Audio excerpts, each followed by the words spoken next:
total of 3 caravans are now headed north toward a border President Trump is vowing to block.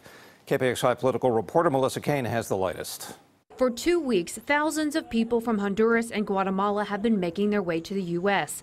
They're now in Arriaga, Mexico, about 1,000 miles south of the U.S. border.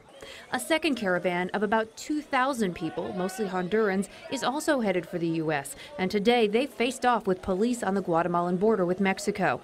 Also today, a group of 300 people from El Salvador set off to make a similar trek to the U.S. I want the people of the caravan to come into our country, but they have to come in legally, like all of the millions of people that are waiting online right now.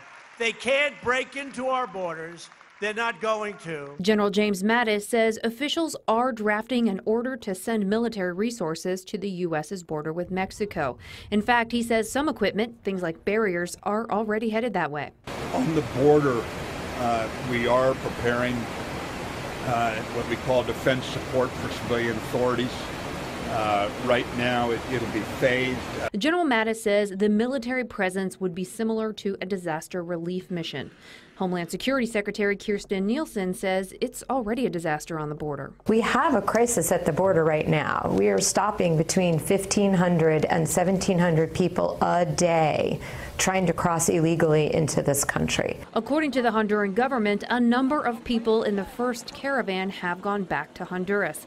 And to those who remain, Mexico recently offered health care, education, work visas, and jobs. But most of the migrants rejected that offer. Mexico has offered them asylum. In some cases, they have refused.